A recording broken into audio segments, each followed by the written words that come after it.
Hello and welcome to Bookspot. I'm Earl Weinberg.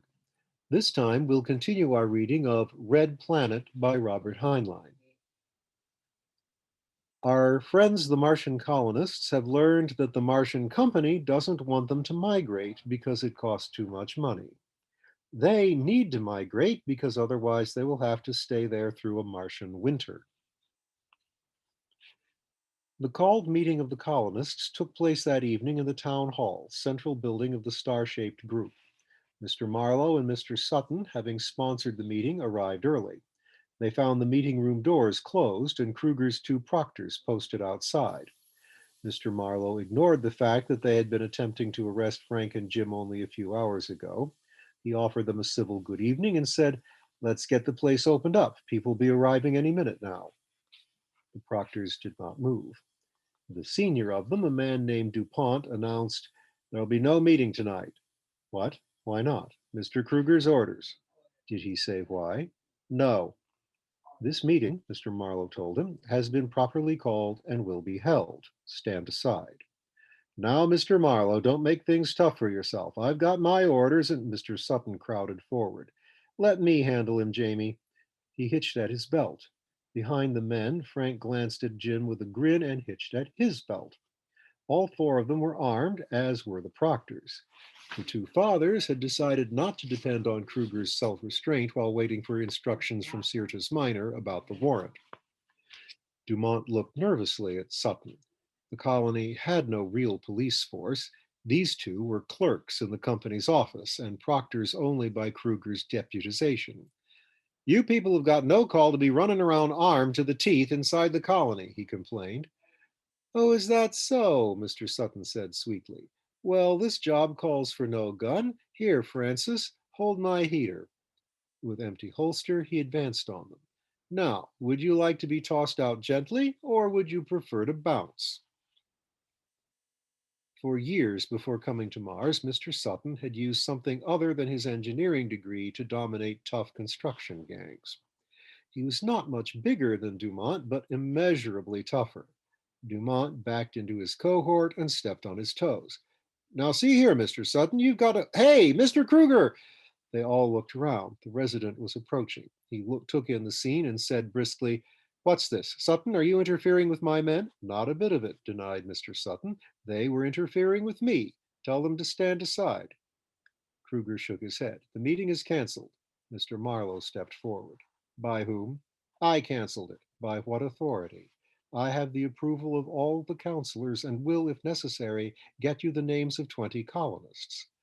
20 colonists could call a meeting without permission from the council under the colony's rules. "That's beside the point. The rule reads that meetings are to consider matters of public interest. It cannot be construed as of public interest to agitate about criminal indictments in advance of trial, and I won't let you take advantage of the rules to do so. After all, I have the final word. I do not intend to surrender to mob rule and agitation." A crowd was forming, colonists coming to the meeting. Marlowe said, "Are you through?" "Yes, except to say that these others and you yourself should return to quarters." "They will do as they please, as will I. Mr. Kruger, I am amazed to hear you say that a civil rights case is not of public interest. Our neighbors here have boys who are still under the care, if you call it that, of Headmaster Howe. They are interested in how their sons are treated. However, that is not the purpose of the meeting. I give you my word that neither Mr. Sutton nor I intend to ask the colony to take any action about the charges against our sons. Will you accept that and withdraw your proctors?" "What is the purpose, then?" "It's a matter of urgent interest to every member of the colony. I'll discuss it inside." Huh. By this time, several councilors were in the crowd. One of them, Mr. Juan Montez, stepped forward. "Just a minute, Mr. Marlowe. When you called me about this meeting, I had no notion that the resident objected." "The resident has no option in the matter." "Well, that's never come up before. He does have a veto over actions of meetings. Why don't you tell us what the meeting is for?" "Don't give in, Jamie." It was Dr. McCrae. He shouldered forward. "What kind of nincompoop are you, Montez? I'm sorry I voted for you. We meet when it suits us, not when Kruger says we may. How about it, folks?" There was a murmur of approval. Mr. Marlowe said, "I wasn't going to tell him, Doc. I want everybody here and the doors closed when I talk." Montez went into a huddle with other counselors. Out of it came Hendricks, the chairman. Mr. Marlowe, just to keep things regular, will you tell the council why you want this meeting? Jim's father shook his head. You okayed the meeting. Otherwise, I would have collected 20 signatures and forced a meeting. Can't you stand up to Kruger? We don't need them, Jamie, McRae assured him. He turned to the crowd, now growing fast. Who wants a meeting? Who wants to hear what Marlowe has to tell us? I do, came a shout. Who's that? Oh, Kelly. All right, Kelly and I make two. Are there 18 more here who don't want to have to ask Kruger for permission to sneeze? Speak up. There was another shout and another. That's three and four. Seconds later, McRae called off the 20th. He turned to the resident. Get your stooges out of the doorway, Kruger. Kruger sputtered. Hendricks whispered to him, then motioned to the two proctors. They were only too happy to treat this as a relaying order from Kruger. The crowd poured into the hall. Kruger took a seat in the rear. Ordinarily, he sat on the platform. Jim's father found that none of the counselors cared to preside. He stepped forward to the platform himself. Let's elect a chairman, he announced. You run it, Jamie. It was Doc McRae. Let's have order, please. Do I hear a nomination? Mr. Chairman. Yes, Mr. Konski. I nominate you. Very well. Now let's have some order. But there were no others who wanted the job. He kept the gavel by unanimous consent. Mr. Marlowe told them that news had come to him which was vital to the colony. He then gave the bald facts about how Willis had come into Howe's hands. Kruger stood up. Marlowe, address the chair, please. Mr. Chairman, Kruger acceded sourly, you said this meeting was not to stir up sympathy for your sons. You are simply trying to keep him from having to take his medicine. You, Mr. Barlow pounded his gavel. You are out of order. Sit down. I won't sit down. You have the barefaced gall to... Mr. Kelly, I appoint you sergeant at arms. Keep order. Pick up your own deputies. Kruger sat down. Mr. Marlowe went on. This meeting has nothing to do with the charges against my son and Pat Sutton's boy, but the news I have came through them. You've all seen Martian roundheads, bouncers, the kids call them, and you know their amazing ability to repeat sounds. Probably most of you have heard my son's pet perform.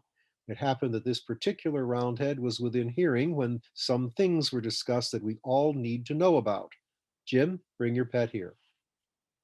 Jim, feeling self-conscious, mounted the platform and sat Willis on the speaker's table. Willis looked around and promptly battened down all hatches. Jim, his father whispered urgently, snap him out of it.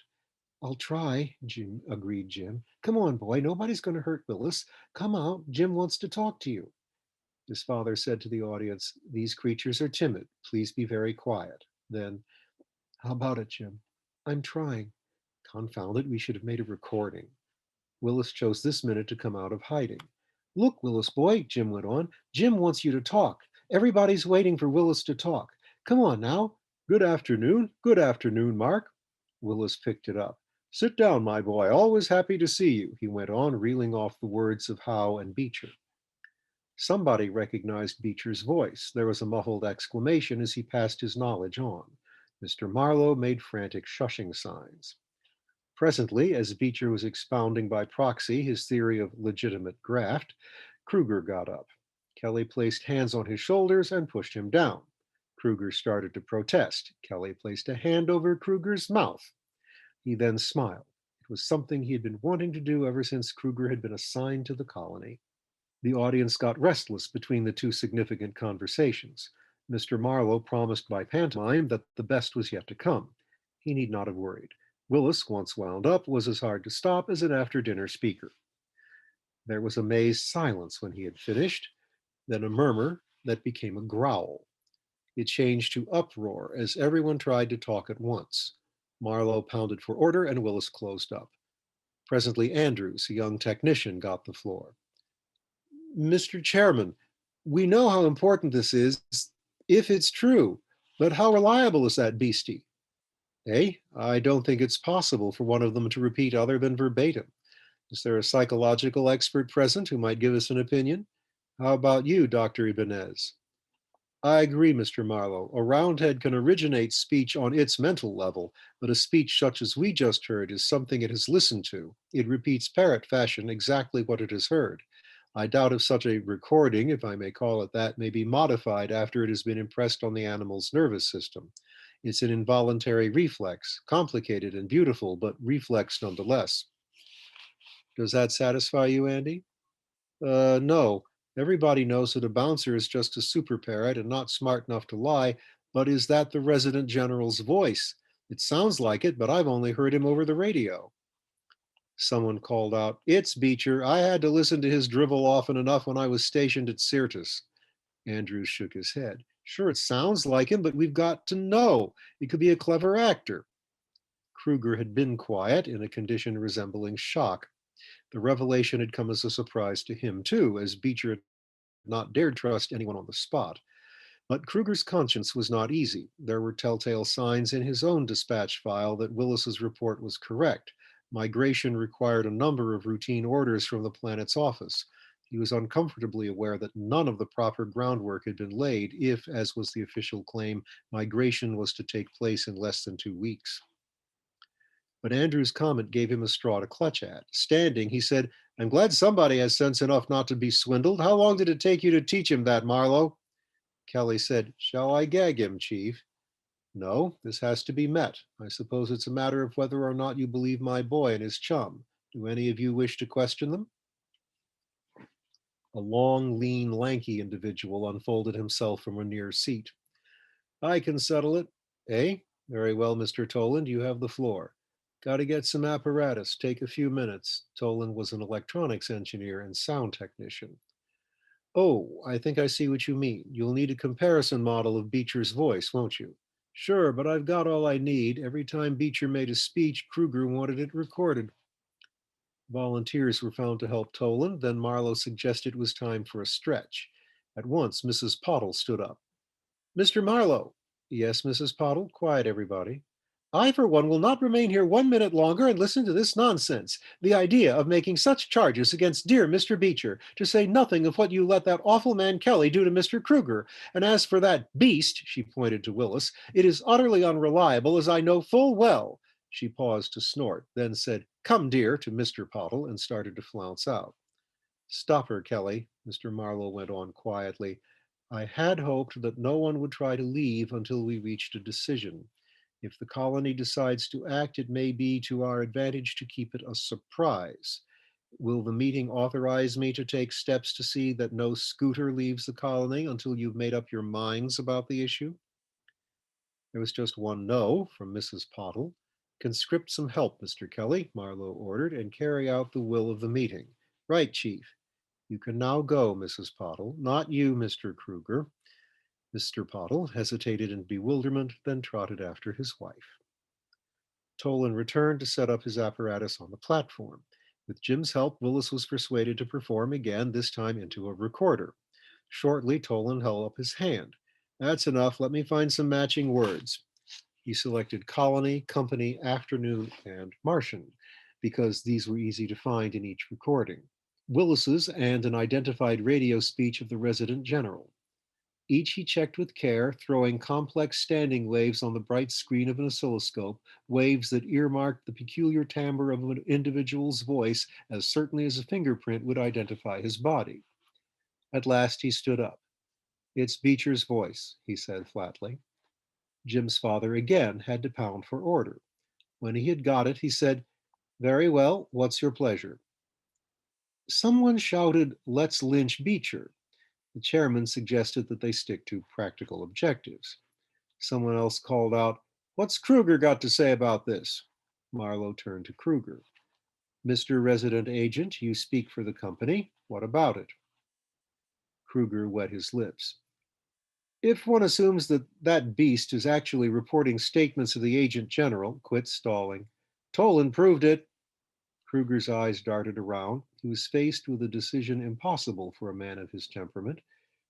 "Well, it's really no business of mine," he said angrily. "I'm about to be transferred." McRae got up. "Mr. Kruger, you are custodian of our welfare. You mean to say you won't stand up for our rights?" "Well, now, doctor, I work for the company. If this is its policy, and I'm not admitting it, you can't expect me to go against it." "I work for the company too," the doctor growled, "but I didn't sell myself to it body and soul." His eyes swept the crowd. "How about it, folks? Shall we throw him out on his ear?" Marlowe had to bang for order. Sit down, Doctor. We haven't time to waste on trivia. Mr. Chairman, yes, Mrs. Palmer, what do you think we ought to do? I would rather that suggestions come from the floor. Oh, nonsense. You've known about it longer than we have. You must have an opinion. Speak up. Mr. Marlowe saw that her wish was popular. Very well, I speak for myself and Mr. Sutton.